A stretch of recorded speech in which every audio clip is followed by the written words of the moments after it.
and welcome to another episode of the Alley Report. I'm Elford Alley, it's part of the service department, and today we're talking to Laura Keating, author of Agony's Lodestone and the upcoming Truest Sense. And I Yeah, guess, hi. yeah, sorry. Yeah. Like I was saying, nice to finally meet you in person, and also hello to everyone watching.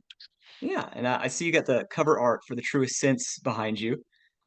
Yeah, isn't that fantastic? So I don't have a physical copy of the book yet, but I was like, I have to show off this because it's just beautiful. Chad Worla, who did the cover art, sent me the original, and so I got a frame for it, and I don't know if I can hold on. I'm gonna move this little pop-up that came in front of my picture, so I don't know if there we go. Isn't that I, wonderful? yeah, I So love that cover art so much. It's I was just blown away when he showed me the results. So he was fantastic to work with. When we began the process of doing the cover art, he actually sent me three different concept sketches, and he had a whole breakdown of what each meant and their significance, and then he was like, "Which one would you like the most?" And it was a hard call. They were oh, all three of them beautiful, but this one with the skull, and of course it was a rough sketch at the time.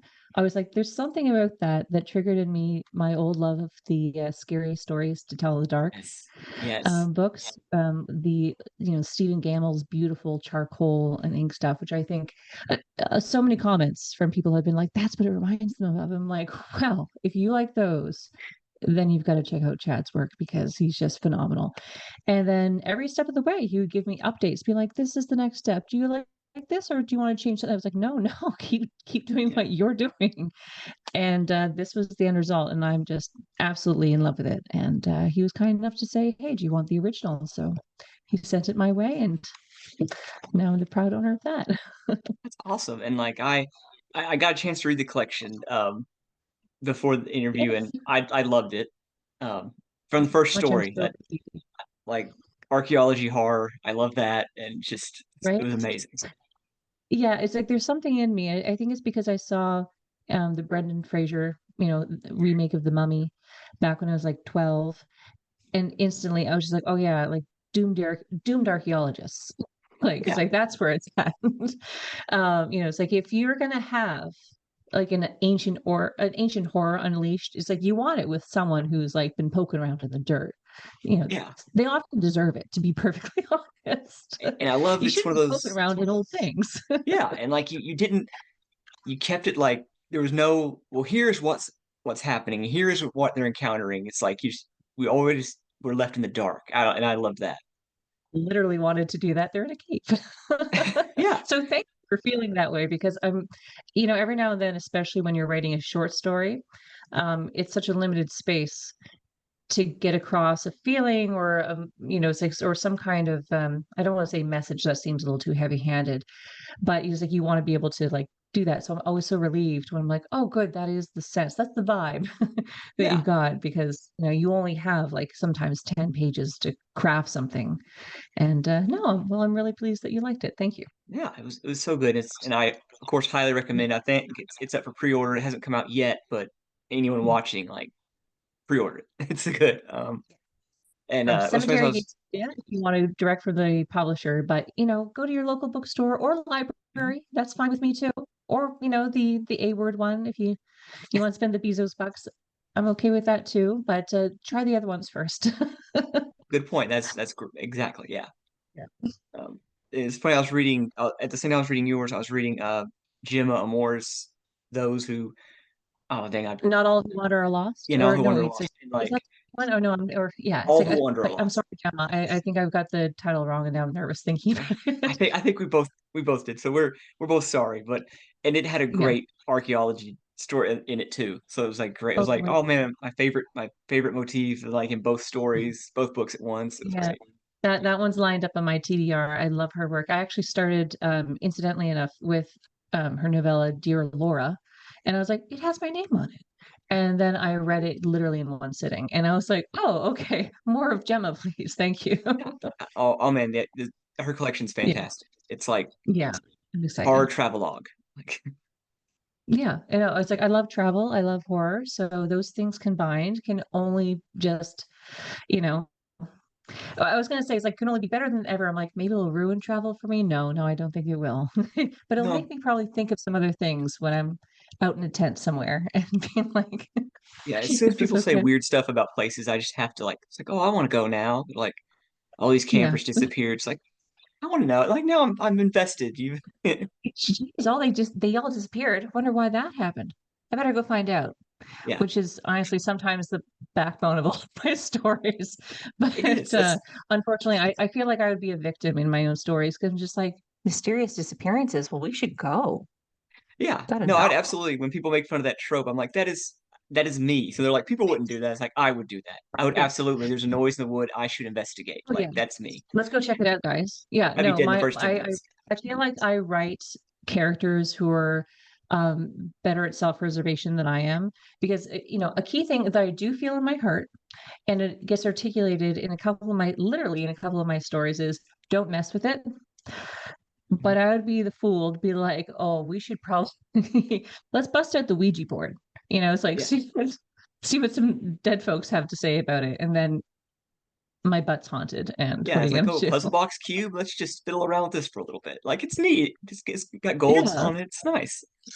I mean, how are people gonna show me such sights if I don't open the box? Exactly. Okay. I Yeah. want to see such things. Um. But yeah. Yeah. And oh, also, I remembered I'd forgotten that we were both in this anthology, and it's just Yes. That was fun. yeah. Any chance to talk Also about? very I love this. I love this one. yeah.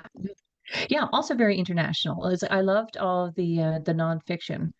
It's like I read a bunch of the fiction, but I just went through the nonfiction like crazy. All the sort of like, have you heard of this cryptid in Mongolia? I'm like, Yeah. no, but tell me more. I need to know instantly now. Also about in Azerbaijan, there's like it's like some ancient evil. Please again tell me more. Yeah. But yeah, it's like I feel like I find little things like that is such a fun collection that Cemetery Gates put together because those nonfiction pieces in particular were so short. And it kind of took me back to when like I don't know if you like, it's like watch probably the same kind of shows as when I was a kid, akin to Unsolved Mysteries, Yes. Yeah. some public access television things that I can't even remember the name of, but it was like Cryptid of the Week, and you just want to tune in, or the Reader's Digest, like the I Survived stuff. Yeah. Like That's what it reminded me of. These snippets of the uncanny and the weird.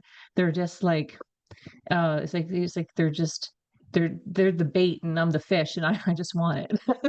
yeah, and like Jeff Provine, he found like there's so many that I'm usually like that meme of Ron Swanson at Home Depot where he's like, I know more than you when it comes to like the unknown. And it was like, I don't know half of these. This is amazing. Right? It's so nice to actually be like, it's like mystified again. Just be like, I didn't know that. And like, it's like, or I've never heard of this thing or this Yeah. haunted house in the north of Scotland or something. I'm like, yes, please tell me more. Tell me all of your spooky legends and lore. Yeah, give me rabbit holes to go down. Like he had Yeah. a an Oklahoma ghost story collection and he had this one where it was like in the early 1900s, there's a story of a ghost that traveled from town to town. And it was all these Yeah. different newspapers in Oklahoma. And it's like, I'd never heard of that. And I've been obsessed with it ever since. Like, That's fantastic. Right? Like, it's like, yeah. And it's like, who had that story? it was Jeff Provine that he wrote a lot of all Jeff the Rubin. nonfiction one. It was one of I can't remember which Yeah. one it was, but he also does a series on towns in Oklahoma and all their ghost stories and legends. And he had one about this traveling ghost, and I love it. Oh, that's really fun. Yeah, that's really fun. I come from and right now I'm in Nova Scotia in Canada. And but when I was growing up, it was like I would hear all these like lumberjacks and like logging ghosts stories, which were really kind of always terrified me because there is something about like it's like, oh, there's this old ghost from back either in the 1800s or even the early 20th century, and it's like, oh, there was the ghost of this guy. Like there was this one where there was this ghost of like I think it was like a cook who got murdered, and it was called, oh, I forget even the name, but it was the something howler or the something screamer, and it was like supposed to be the ghost of some cook that these lumberjacks had murdered because they didn't like his cooking. And just the idea, though, that all these men out in the woods are just terrified every night by this howling that just keeps happening. Now, anyway, Yeah, But it's like like stuff like that where it's like no one's heard those stories except for people who are in the area. And it's, every single area has its own fun mhm. tale, I find. And it's like I love going to a new place and finding, I'm like, okay, get me to the bookstore that has like the Yes. locally like self-published or tiny independent press that has like Yep. the little tiny book of all the It's like local 50 ghost stories. pages and it's the best Yeah, thing. it I is have the a best shelf of thing. them everywhere I go. I'm like, Yeah. there's something here.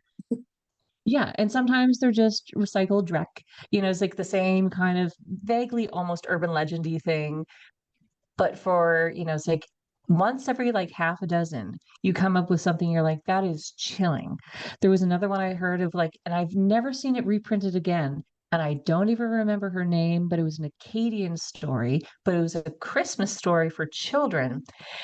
And it was part of a Acadian Christmas tradition. And if anyone watching this is Acadian, please do Yeah. chime in and help fill in the blanks here because I read this one time, have never found it reprinted, can't find it on the internet. But the little kids would go out to the edge of the woods on like Christmas Eve, and an old lady would come out with cookies for them, and they would have to eat them. And then she would just leave and go back into the woods. But they always had like pine needles in them, and they tasted a bit like pine. Now, it was probably like a local grandmother filling the role of some superstition like that they had developed. But that to me, I'm like, that's very interesting and horrifying in Yeah. its own way. But it was a fond memory for these, it's like this person who had written the story, and it was a true story. She was like, yeah, when we were a little girl, and I would do these things, but no one has that tradition anymore. I'm like, because it's kind of terrifying. Yeah. And she did say that they were always a bit scared. They couldn't recognize whoever this old lady was. There was something over her face, and then she would walk back into the woods. But that's fantastic. That's so good. It's one of those things I read that I'm like, I wish I had thought of that. Like, Yeah. it's scaring the pants off of me. And especially some of those old legends are just they're so simple and like they've been refined over generations. Like they're just the simple, perfect ghost stories. Like when you find those, you're Exactly. just like, I wish Old I could lady walks something out that of the wood with succinct. pine cookies, walks back in. That's a Yeah. perfect story. That's a Mhm. perfect story. Yeah, and it's like so much unsaid, and you have so many questions. Is that you want more? Yeah, exactly. No, I couldn't agree more. And like in that collection, your story was the class of '03, the or maybe it was the missing class of '03. Yeah, And it was Lost Grad Class of yes, 2003. yes, yes. And I really liked that one. Did you was any of that was that you just made wholesale a new myth, or was there like a backbone of urban legends or anything with that one? You know what? With that one, it was actually based entirely on a nightmare that I had. I woke Oh, up with it. It was entire, like, it's like the entire thing. Now, the wraparound story of it being a grad trip was something that I invented to fit in because the call for the creepy compendium was like a creepy pasta, right? It's like, and so I had it coming from the voice of someone who was like, I have to get this off my chest of this thing that happened. Um, but like everything else, of like people arriving at this cabin in the woods that it's like there's something not quite right with the cabin. The dark seems a little bit too deep. And, I haven't really seen anyone come back out since they've gone in. Like all that was all part of my nightmare. And of course, in my nightmare, I'm the person who's still standing outside the cabin saying, I'm not going in there. But everything right up until like the very kind of weird and grotesque stuff that happens at the end. Yeah, that was all a nightmare. And I wrote it down in the morning, being like, I've got to put that somewhere. And then when that open call happened, I was like, oh, I now the end pieces, like I said, that like the wraparound story of how the story works came almost instantly to just put it together. I just had to put it in someone else's voice rather than mine. I love that. I love when there's a because I don't know when nightmares can have that uncanny quality, like stuff's Yeah, just wrong, and you don't know why it's wrong, and we can put that yeah, in a story. I feel like that can just unsettle. And yeah, yeah. And no, and that's what I was trying to go for there, is to keep like this vaguely dreamlike quality of just being like, you can't say why it's wrong, right? It's like, but yeah, you know that you shouldn't walk through that door, because if you do, you're probably not coming back out again, and you don't know why. But yeah. Dreams are fun like that, and also sometimes horrifying like that. Yeah. And that you Of remembered it. course. Like I feel like I'll have a nightmare. Like I got to write that down in the morning. It's like, God damn it. Like I forgot. Yeah. Well, I find, fortunately for me, or maybe unfortunately, like, it's like my most vivid dreams and nightmares are immediately before I wake up, if it's going to be like 5 or 6 in the morning. And so I'm already kind of awake at that point. It's like I have a small kid and he's usually up around the same time. So I'm getting up at that time. So I just make sure that I take notes while I'm, making coffee and, getting him into his clothes and stuff like that. And I'm just repeating scenes over in my brain. And if I can't get to a pen and paper fast enough. So Oh yeah, the small children it that don't let helps. you sleep in. That's been the last decade or Oh, so. yeah. Yeah, not at all. Jeez. You have kids as well? Yeah, I have a 12-year-old and a 9-year-old, and like they finally Oh, are is old enough to where they're not waking me up in the morning. And we took in my right. mother-in-law's elderly Boston Terrier. Now he wakes me up at 5 Mm. in the morning, just crying. Oh, So so the cycle it's like continues. no, I was finally I was there. I was just out and they keep dragging me back in. Yes. It's like, what do you even want? Why are you up? You're so old. Right? Oh, yeah. No, we've actually been talking about getting a dog. We have two cats. And my husband and I both agreed. We were like, having a toddler and also having like a puppy at the same time seems like that's just we don't have enough bandwidth left Yeah, yeah, over. The idea of being like, you gotta take them out for not just, a walk for a pee. You gotta take them for a nice stretch, the little stroll, and a couple times a day, maybe taking them out. So we're like, okay, when our kid is old enough that he can take the dog for a walk too, and that yeah. could be a Shoulder a fun little little burden. buddy. Yeah, exactly. Now it's part of a little chore. Take the dog for a pee walk. It's like then we can like and also we can have the parental talk with ourselves and be like, we're really teaching him responsibility here. That's what this is for. It's definitely not if Yeah, I don't get up and take the cat to take the dog out. But so we've decided down the yeah, road yeah, for the canine. yeah. No, like when mine were both little, in like my first short story collections, the common theme is every protagonist in the story is tired. They're all tired. They're all sleep deprived because that was just the state I lived in for like That years. intentional, or was that just something that you like? It's like was coming out from your soul. It was coming out from it was unconscious until like I was like going over them. They were being re-edited for a Velix books release, and I was rereading it the first time in years, and I was like, okay, Yeah. so this is. I was just exhausted. I was on the breaking point when I wrote all of these. Just like, It's like you just had to really exercise that demon and yeah, just be like, I need exhaustion just to come out of my fingertips from the pen into the keyboard, whatever. But just, I cast you out. yeah, Exhaustion. Oh, that is genuinely hilarious and relatable. yeah, It's like I do have, you probably experienced the exact same thing. It's like people would just be like, it's like, yeah, but like, it's like, woof, really sleeping in, like, they talk about like sleeping in until like 9:30 or something. I'm like, are you a king? yeah. 9:30. Oh no. For me, I'm just like, oh, it's almost 7. Yeah, I haven't made it to 7 since 2011. Like, Right? Oh yeah. When we wake up and it's almost 7, I'm like, I gotta check his room. Is he okay? yeah, it's like you don't enjoy it like you get up that late. It's And like then you can't something's even wrong. sleep in. Yeah. And then you can't sleep. And I open his door and he's like, oh, good morning, mommy. I'm like, oh, okay. Well, okay. Morning. Banana and Cheerios. Yeah. And yeah, no, so yeah, it's like I think we slept into like 7:30 recently, and Ooh. that felt like the most decadent treat. Like It you're was high, you have a high on life now, like that you didn't have oh, before. I was rested. I can't say that I was hydrated or moisturized or in my lane or anything, but I was rested. And my brain capacity that day, I was like, I can remember things. I have the energy. I'm like, you know what I'm gonna do? Gonna make a actually really healthy breakfast for me, not just the infant. And Mhm. what if we did some gardening? Let's go for a walk. Hey, let's like, head to the beach. Let's do all these things. I can also get some work done. And just the whole world opened up Yeah, by not having to be forcibly up at like 5:30 in the morning.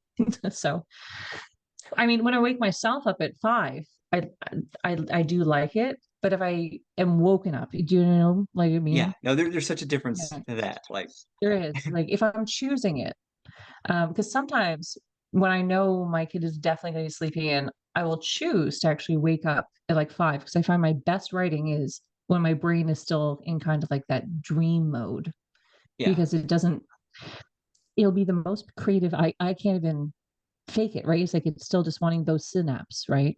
it's also you But if can't my kid wakes me doubt up, yourself or anything. You can't overthink what you're doing. You're just doing. exactly.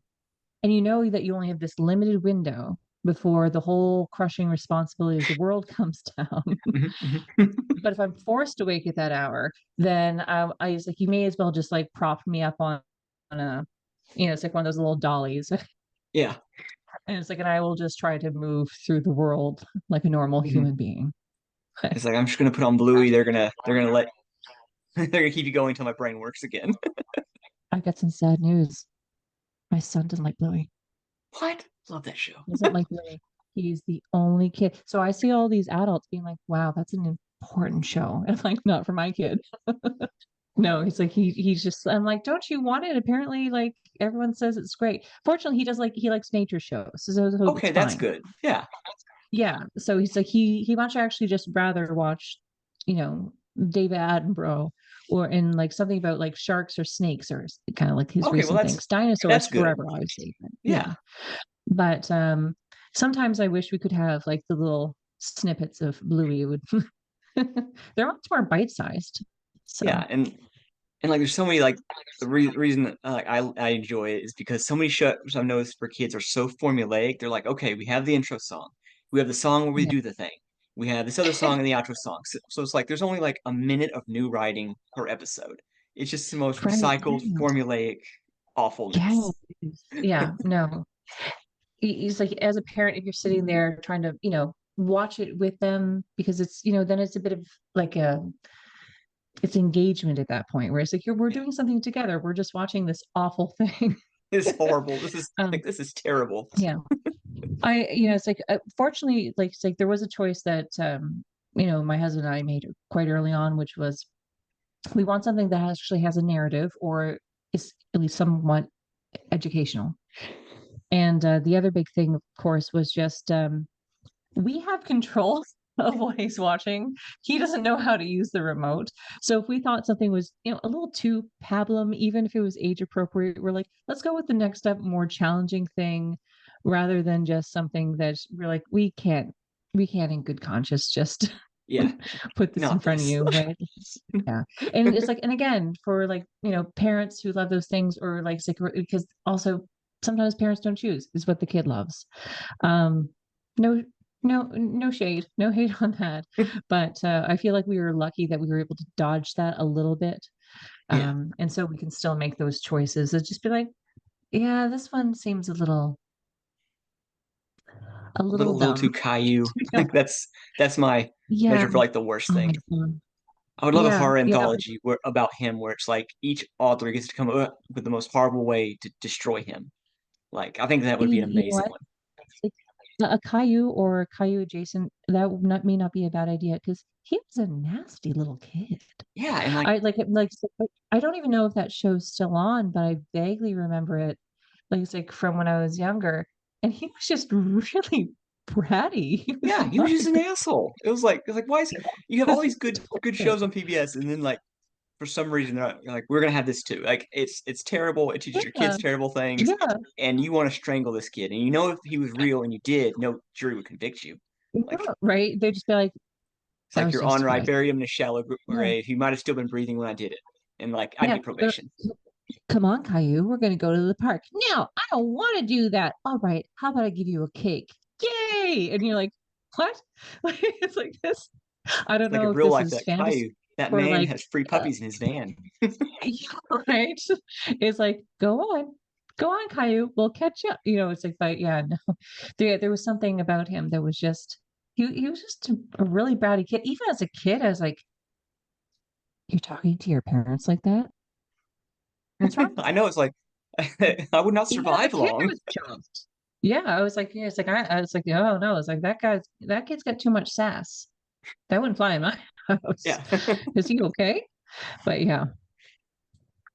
Um, uh, oh, when you're like with the truest sense, when you're arranging a short story collection, what's your process of like arranging the stories or putting them in a certain order? Do you do like by published, or is there almost like albums on a song, like one leads into another kind of thing? You know what? The funny thing was, so with putting it together, I only had two things that I wanted to do. I wanted the first story, which is the first story right now in the truest sense, is the final notes from the failed expedition to the Sixth Theater. I wanted that to be the first story in the collection, and then Good Time in the Badlands to be last, and everything else I didn't really care that much, to be honest. I know that sometimes people put a lot of attention into the order that they would like them in, but for myself, and this might be controversial, when I have a short story collection, I read them in whatever order I feel like. Sometimes I'll just go to the table of Okay. contents and be like, I want to start this, but I'm tired. Which is the shortest story? And I will start just with the shortest story. So I can kind of get a taste of, the writing style and what I'm in for. And I go, hey, that was pretty good. And if I want to read another one afterwards, I will. If not, I'm just like, yeah, I'm tired because I usually read, before I go to bed. Let's pick something up. Sometimes I'll go with what's a really interesting sounding title. So I, I wanted to invite people to read it in the exact same way. Right? It's like whatever interests you, just read it first. Whatever you literally sense out, like just read what you want. It's in particular because this is it's an eclectic story. It's not really a themed story outside of the theme of what horror can be, right? It's like, because I Yeah. wanted just to have a lot of that range because sometimes it's campy, sometimes it's gory, sometimes it's existential, sometimes it's sci-fi, sometimes it's those doomed archaeologists and everything else.